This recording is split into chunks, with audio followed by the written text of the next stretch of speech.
বিসমিল্লাহির রাহমানির রাহিম। আসসালামু আলাইকুম ওয়া রাহমাতুল্লাহি ওয়া বারাকাতুহু।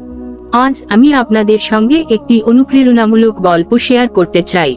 গল্পটি একজন ছেলের জীবন বদলে যাওয়ার ঘটনা নিয়ে, যিনি পাপের পথ থেকে ফিরে এসে আল্লাহর দিকে ফিরে গিয়েছিলেন। আশা করি এই গল্পটি আমাদের সকলকে চিন্তা করতে, শিক্ষা নিতে এবং ভালো পথে চলার অনুপ্রেরণা দেবে। এখন আসুন গল্পটি শুরু করি। একদিন আবির নামের একটি ছোট ছেলে, যিনি ইসলামের মূলনীতিগুলো মেনে চলার চেষ্টা করেন, তার মাদ্রাসা থেকে বাড়ি ফিরছিল।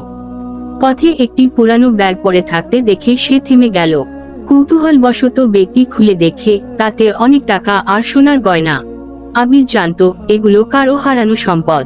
সে ভাবল, রাসূলুল্লাহ সাল্লাল্লাহু আলাইহি ওয়াসাল্লাম বলেছেন, হারানো জিনিসের প্রকৃত মালিককে খুঁজে ফেরত দেওয়া উচিত। এটা আমানতদারির অন্যতম উদাহরণ। তখনই আবির সেই জায়গায় দাঁড়িয়ে ঘোষণা করতে শুরু করল, এই বেটি কে হারিয়েছেন। এখানে অনেক টাকা আর গয়না আছে। অনেক লোক জড়ো হলো, কিন্তু কেউই দাবি করল না। হঠাৎ একজন বৃদ্ধ লোক দৌড়ে এলেন। তিনি কাঁপা গলায় বললেন, ওই বেটি আমার। আমি আজ বাজারে এসেছিলাম এবং ভুলে ফেলে এসেছি।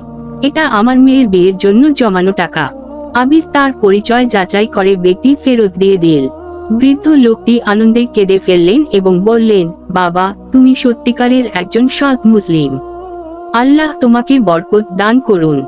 সেদিন আবির বুঝল, সৎ ও ন্যায়পরায়ণ হওয়া একজন প্রকৃত মুসলিমের বড় গুণ। সেই রাতে সে আল্লাহর কাছে শুকরিয়া আদায় করল, তাকে সৎ পথে পরিচালিত করার জন্য।